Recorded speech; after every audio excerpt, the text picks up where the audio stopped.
Hello friends, welcome back to my channel. In today's video, we're going to be making a super simple Halloween themed tumbler. I hope you enjoy. If you do, give it a thumbs up and subscribe to our channel if you are not already. We have new videos every single Tuesday and Saturday. All the products I'm using in this video will be linked down below in the description box, as well as some discount codes for you and links to all of our social media as well. I hope you enjoy the video. Let's go!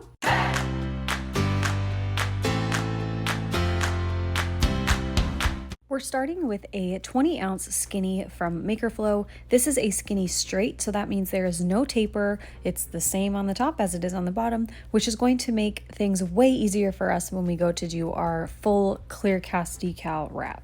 So the first step, of course, is to prep our cup. So I took a 60 grit sanding block and just roughed up the surface and then wiped everything down with 91% rubbing alcohol. To spray our cup, we're going to do an ombre up from the bottom, starting with black and then a darker purple, moving all the way into this neon green.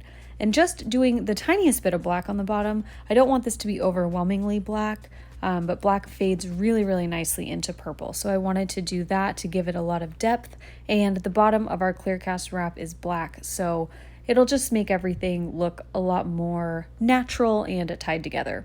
So just painting a normal ombre here, not doing anything special, just working my way up the cup, trying to get the fade as blended as I can, but we are going to go in with glitter. So if you're not very good at spray painting like me, you can not worry too much about making this super perfect. You just want to get a good base down for your glitter.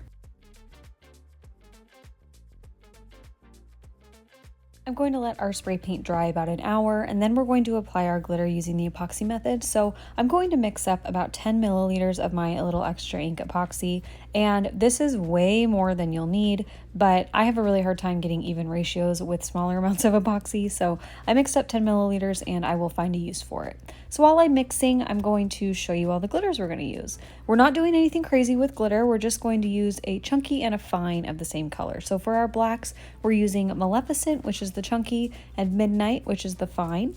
And then for purples, we're taking Cauldron and Sirius. These are all from PDB, by the way, and they will all be linked down below. The chunky for the neon green is Key Lime, and then we're going to use both Grinch-ish and Mojito for the lime green fine cuts of glitter.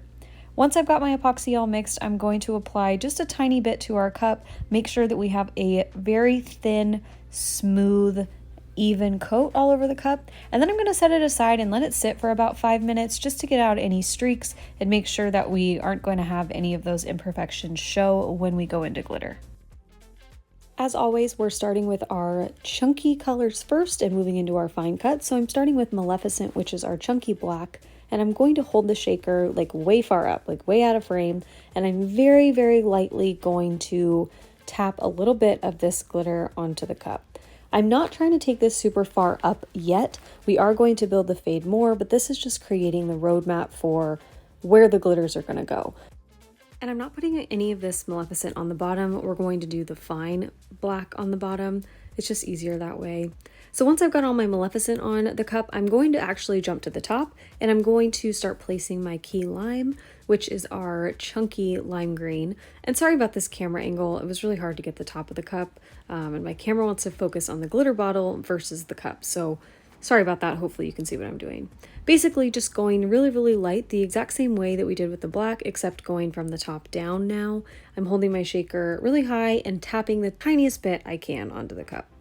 So now we're going to take Cauldron, which is our chunky purple, and I'm kind of aiming to hit the glitter at the top portion of the chunky black and then letting it start to fade up into the green. We're still going very, very, very light, and we're going to build this up. So just be really soft and kind of gentle with your glitter to make sure that you don't get a whole glob of something that you don't want.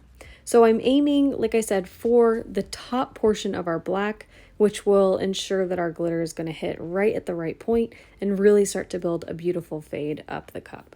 Next, I'm taking Grinch-ish, which is one of our fine lime greens, and I'm going to cover the top rim of the cup and start to build the fade of the lime green going down into the purple. We're still not going super heavy here, but we are starting to build up the coverage of the green so that when we go in with our darker colors, we've got a lot of that light surface area covered already. Next, I'm taking Midnight, which is our fine black, and I'm going to cover the entire bottom rim of the cup and then the actual bottom of the cup as well. And then I'm going to hold the shaker way far up and just very, very lightly sprinkle this fine black kind of going up into the purple. We don't want crazy black coverage here, but adding black to our dark purple gives it a whole new level of depth and dimension, which I really, really like. So once we've got that on there, we're going to go back in with Cauldron one more time. And now I'm holding my cup at a downward angle and I'm sprinkling my Cauldron down into the black. So I'm aiming for where we put it last time and going down into the black. And then I'm going to hold my cup at the opposite angle and start to build the fade up into the green with Cauldron. And as you can see, still not going super heavy, but we're about to fill in a lot of space here with Sirius. Sirius is our fine purple. And I'm going to take this all the way from the very bottom of the cup in our black section and work it pretty much to where the green starts. We are going to add more lime green in a little bit, so you don't want to put too much of this fine purple, but you do want to start building up the coverage. And then I'm going to hold my cup at a downward angle and really get that purple flowing into the black, which just builds the fade even more. And then I'm going to take Mojito and just go over all of the spots that we've already touched with our fine lime green. Just want to build that color up a little bit more, and then we're going to build the fade later, so don't worry about that. Just want to get a little bit more coverage there. Then I'm going to go in back with Midnight one more time just to reinforce the black, bring it back in just a teensy bit more, and then go in with Sirius again. This time with Sirius, we're really just letting it go. We're letting it all over the cup, going into the black, bringing it up into the lime green, holding my cup at all angles and really building up the coverage of that purple section. Then I'm going to do the same thing with the lime green. I'm going to spin my cup in my hand really, really quickly and just let the glitter fly. I really want the lime green to go pretty much all the way down till it's almost touching the black and really like fading out the lower you get on the cup. So I'm holding my cup at a pretty steep downward angle because I want that lime green to travel down and really start to blend with the other colors. So as you can see, it goes pretty far down the cup, but since we've already layered all of our darker colors there, it's not going to take up too much space. It's going to just fill in any of those tiny little empty spots and make the blend more seamless. And then to finish up our glittering, I took a little bit of Midnight and Sirius and mixed them together in a little cup and just reinforced the fade going up from the bottom into the lime green. I let this sit aside for about 2 hours to dry, and then I went in with my first coat of epoxy. I'm using 30 milliliters of a little extra ink epoxy, and to seal my glitter, I'm going to start at the very top and work my way down because it's a lot better if we do get any contamination to get the lighter color into the darker color versus getting the dark into the light. So just work your way down, make sure that you don't mix your glitters where you don't want them to go. I'm going to let this coat cure for about 6 hours and then go in with a second coat. The second coat was about 30 milliliters as well. And then I did all of my sanding after that coat cured. We do want a glossy surface though before we go in with our clear cast wrap. So I'm going to go in with a little refresher coat of about 10 milliliters of a little extra ink epoxy to shine everything back up again. So after we've shined everything back up, here's what our cup looks like. And now we're ready to apply our clear cast decal wrap. This is a full 20-ounce skinny wrap from Gracefully Created Clearcast Decals. I will have her website linked in the description box down below, and she has a ton of these designs. I bought so many of them. And these are perfectly sized for a 20-ounce skinny or 30-ounce skinny. You can choose the size you want. And the 20-ounce skinny one will fit a 24-ounce plump from the Steel Magnolia as well. So for this design specifically, since the design technically ends before the clear part of the wrap ends, I just trimmed off the excess just to make it easier for me to apply. And I'm going to apply this just the same way I would apply a regular vinyl wrap, except I'm not going to let any of this hang over the bottom edge. So usually I would leave a little bit of extra and then wrap the vinyl around the bottom. For this, I'm not going to do that because we put a black color at the bottom, this is going to blend in seamlessly with our wrap, so we don't have any seams to hide or anything like that.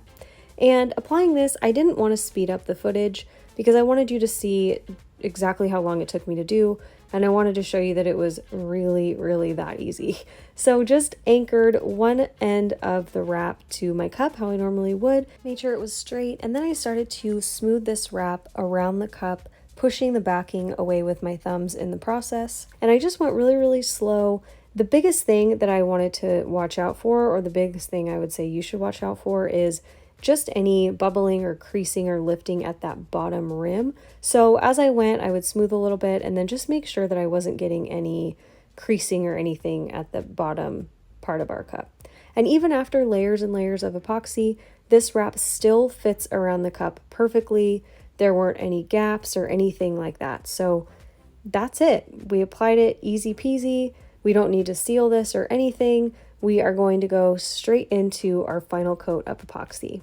So I'm going to mix up 30 milliliters of a little extra ink epoxy, and I wanted to share with you guys that if you use those metal stir sticks, mixing with the ball side down in the cup makes a world of difference. So I don't know if I'm the only one that didn't know that, but definitely would recommend using them the opposite way that I have been using them this whole time. So just going to apply about 15 of this 30 milliliters that I mixed to my cup, hit it really quick with my torch to pop any bubbles, let it cure, and then this cup is all done. So that is it for this tutorial. I absolutely love how this cup turned out. These clear cast decal wraps are so easy to use and honestly give such a great result. I cannot wait to use the rest of mine, and I can't wait to see what you create using these. If you replicate this design or if you're inspired by it, be sure to tag me in your photos at Made by Manny and Mal. I would love to see what you come up with. Thank you so much for watching, and I'll see you in my next one. Love you. Bye.